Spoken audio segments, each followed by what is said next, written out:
Since his beginning forays into politics in the early 1970s, American President Joe Biden has seen both sides of 8 presidencies and been a vice president. He's known for his friendly demeanor and down-to-earth personality. Brought up in a middle-class home in Delaware, his political ascent has been a slow burn, having been in the Senate for over 3 decades before moving up, along with plenty of personal tragedy. How does the son of a mildly successful used car salesman become the President of the United States? How did Joe Biden get to where he is? Welcome to Neapolitan. Today we'll be looking at the 46th President of the United States, Joseph R. Biden. Taking on a country in the middle of a pandemic and hoping to pivot the scales more liberally, Joe Biden held firm to his beliefs but remained open to the ever-evolving world. Over time, he has proven receptive to new ideas and concepts, and growing from his past mistakes. We're going to be taking a dive into where he's from, how he got here, and look at the man he is today. We'll be looking at it broken down into 3 unique sections, like Neapolitan Ice Cream, the vanilla, the who, what, where, and when of the folks that changed the world, chocolate, that flavor punch. Controversy and adversity make lives so interesting. And the strawberry, the lasting legacy and lick that all Neapolitan lives come with. If you're interested in other videos like this, or different in-depth looks at essential people throughout history, then make sure you're subscribed to the channel with post notifications on, so you never miss a single one. Without further ado, let's get into it. Vanilla. Joseph Robinette Biden Jr. was born in Scranton, Pennsylvania on November 20th, 1942. His parents were Catherine Eugenia Biden, née Finnegan, and Joseph Robinette Biden Sr. He was the first son of a Catholic family, including his younger sister Valerie and 2 younger brothers, Francis. Biden's father had been wealthy, but had suffered financially when the young couple had begun their family, causing the couple to move in with Biden's maternal grandparents for several years. This is around the time Scranton had fallen into economic decline in the 50s, and Joseph Sr. had struggled to find gainful employment. Around the time Biden was 10, they'd moved to Delaware, where Biden Sr. became a successful used car salesman, which maintained their family's middle-class lifestyle. Biden played baseball in Archmere Academy in Claymont and was a standout football player on his high school team. Though a poor student with few resources compared to his academy peer, he was class president in his junior and senior years before graduating in 1961. He played freshman football at the University of Delaware but was otherwise an unexceptional student. He earned his Bachelor of Arts in 1965, double majoring in history and political science with a minor in English. Biden married Nelia Hunter, a student at Syracuse University, after the two overcame their religious differences. They had 3 children together: Joseph Bo Biden III, Robert Hunter Biden, and Naomi Christina Amy Biden. He earned his Juris Doctor from Syracuse University College of Law, ranking 76th of 85 in his class after failing a class due to plagiarizing his own article from his first year. Biden began to openly oppose Vietnam when running for Senate.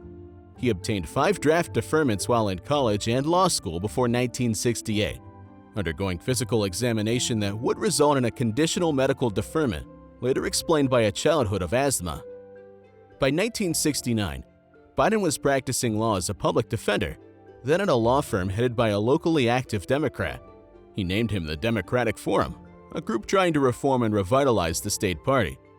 At this point, Biden re-registered as a Democrat, having previously been registered as an independent only due to his strong distaste for the Republican candidate Richard Nixon. He had long since thought himself a Republican, though on the more liberal end of the political spectrum.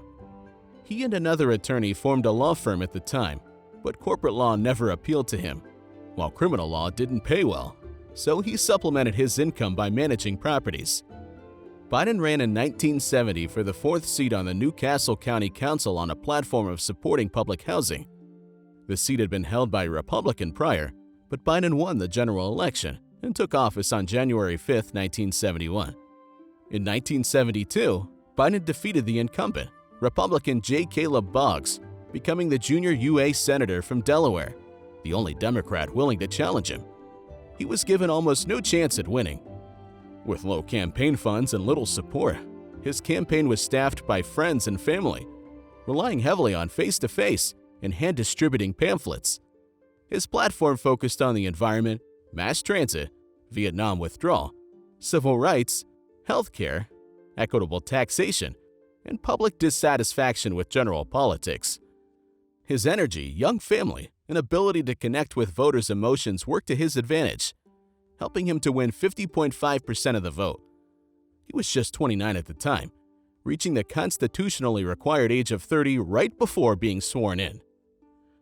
Biden was the sixth youngest senator in U.S. history and spent many of his early Senate years focusing on consumer protection and environmental issues, calling for greater government accountability.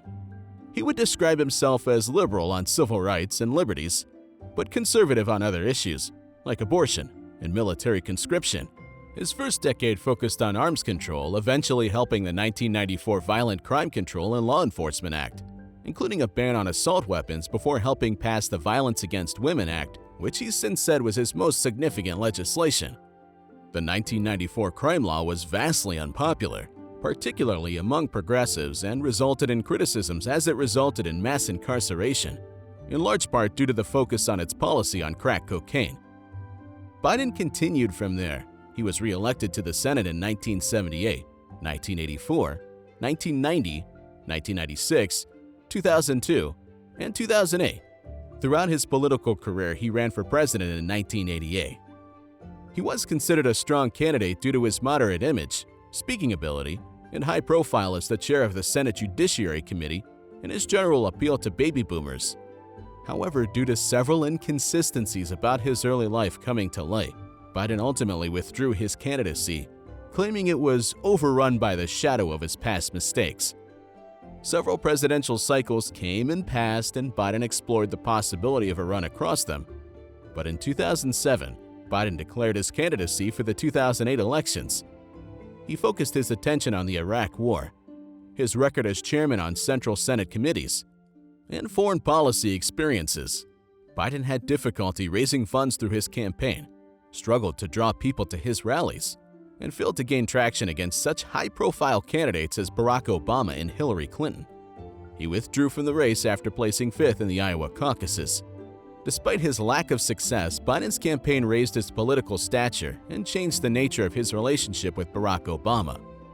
They'd served together on the Senate Foreign Relations Committee, but had never been close due to Biden's resentment of Obama's quick rise to political stardom and Obama's view of Biden as garrulous and patronizing. However, the 2007 campaign brought them together and allowed the two to see common ground, as Biden claimed to have become convinced Obama was the real deal.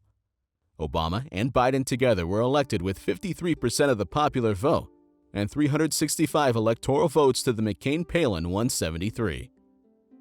Chocolate. After two successful campaigns alongside Barack Obama between 2016 and 2019, media outlets often mentioned Biden as a likely candidate for the 2020 election. When asked if he would decide to run, Biden would give various ambivalent answers like, "Never say never." In January 2019, Biden sought entry into the race, launching his campaign, claiming he was prompted by a sense of duty. He was officially nominated at the 2020 Democratic National Convention as the Democratic Party nominee on August 18, 2020. He ran alongside Kamala Harris after pledging in 2020 to have a woman as his running mate. Biden would be elected the 46th President of the United States in November 2020, becoming the first to defeat a sitting president since Bill Clinton had defeated George H.W. Bush in 1992. Former President Trump refused to concede, which led to the 2021 insurrection at the Capitol building, where Biden addressed the nation, calling on Trump to end the siege. The Capitol was eventually cleared, and Congress resumed the joint session to officially certify the election results, as former Vice President Pence declared Biden and Harris the winners. It invariably comes with highs and lows with a long political history, many of which are intertwined with his behavior. In March 2019 and April 2019, amid a tight election campaign for the 2020 presidency, Biden was accused by 8 different women of instances of physical contact that was inappropriate, like embracing, touching, or kissing. Biden had been described previously by himself as a tactile politician, and further admitted that his behavior had long since caused him trouble. In 2019, Biden pledged to be more respectful of people's personal space. In 2020, one of the women from the allegations of the year prior, Tara Reid, accused Biden of having assaulted her sexually in 1993. There were significant inconsistencies between the two allegations, and the Biden campaign denied the sexual assault allegation. His personal life has long since been public news. A few weeks after his election to the Senate, Biden's wife Nelia and 1-year-old daughter Naomi were killed in a car accident while shopping for Christmas gifts. Nelia's station wagon was hit by a semi-truck as she pulled out from an intersection. Their 2 sons, Beau and Hunter, survived the accident and were taken to the hospital in fair condition. On the other hand, Beau had a broken leg, while Hunter had a skull fracture and other head injuries. Biden considered resigning from his position to better care for them, but was convinced by Senate Majority Leader Mike Mansfield not to. However, following the death of his first wife and daughter, Biden's interest in politics wavered for a time until remarrying in 1977 to Jill Tracy Jacobs. During his time as VP, Biden was known for speaking out of turn. In April of 2009, he misspoke with an off-message response to the swine flu outbreak, saying he would advise family members against traveling on airplanes or subways. This was met with a swift retraction by the White House. In 2010, a microphone picked up Biden telling Obama that his signing of the Patient Protection and Affordable Care Act was a big fucking deal during a live national news telecast. One LA Times article wrote, "During any Biden speech, there might be a dozen moments to make press handlers cringe or prompt reporters to turn to each other in amusement and confusion." Despite this, the two worked well together, in contrast to their difference in personalities. The scandals often didn't end with him. In 2019, conservative talking points falsely accused Biden of getting the Ukrainian prosecutor general, Viktor Shokin, fired because he was allegedly pursuing an investigation into Burisma Holdings, which employed his son Hunter. Biden was accused of withholding $1 billion in aid from Ukraine as part of this effort. In 2015, Biden pressured the Ukrainian parliament to remove Shokin because the US, the EU, and other international organizations believed Shokin to be corrupt and ineffective. After all, Shokin was not assertively investigating Burisma. Withholding the $1 billion in aid was part of the official policy. The primary evidence was Hunter Biden, who dropped his laptop off at a repair shop out of state, which had no phone number, credit card, name, address, or security footage to link it to Hunter. The shop was run on a non-electronic honor system. This, however, was underscored by the ever-changing story provided by the shop, along with shifting details and the owner's conservative-leaning political ideals. The single damaging email found on the laptop does not provide any details, nor does it directly link to any Bidens by name. Instead, details were extrapolated and assumed by all accounts. A Senate committee led by Republicans investigated wrongdoings by the Bidens in Ukraine. In September of 2020, detailed no evidence by Joe Biden and no clear evidence for Hunter Biden's role. Strawberry. In early 2022, Biden made efforts to change and pivot his political image, having entered the year with low approval ratings. They, however, continued to fall, dipping as low as 40% in polls by February. With the COVID-19 pandemic continuing, the administration quickly released a national strategy to beat COVID, an exit blueprint that hadn't been adequately articulated by the previous administration. Cases and deaths hit record highs when Biden assumed office, but he pledged to restore public trust, vaccinate the country, and minimize the spread of COVID-19 while reopening society. This effort is well regarded as starting off well, but the public soon lost its appetite for new guidance, as pandemic fatigue increased among multiple variants.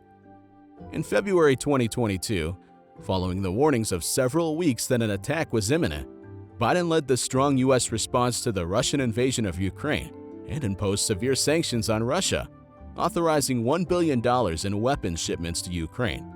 After Supreme Court Justice Stephen Breyer announced his intention to retire, federal judge Ketanji Brown Jackson was nominated in February. This fulfilled a campaign promise in 2020 that if a vacancy occurred, Biden promised to appoint the first black woman to the Supreme Court. She was confirmed on April 7th. Biden has supported same-sex marriage since 2012 despite his past conservative views and supports Roe v. Wade. The May Supreme Court leak brought this to light once more, as he believes a whole range of rights beyond abortion will be called into question if the Supreme Court overturns Roe v. Wade. He thinks the same arguments included in this opinion could be used to strike down gay marriage rights and constitutional protections for birth control. He released a statement calling for Congress to codify abortion rights, urging voters to elect lawmakers to support their rights. However, he declined to say whether he would support changing Senate rules so it could not be blocked by a filibuster. If you like this video and want to see more like it, then make sure to leave a like so we know what you think and can continue to bring you the kind of videos you want to see. Let us know if you think there was anything we missed, or if you'd like to see someone in particular in the future. We'd love to hear your thoughts on the material we've shown, or other videos like this. Check out the other videos on this channel for fascinating looks into historical figures like this. Until next time, this has been Neapolitan, and we'll see you around.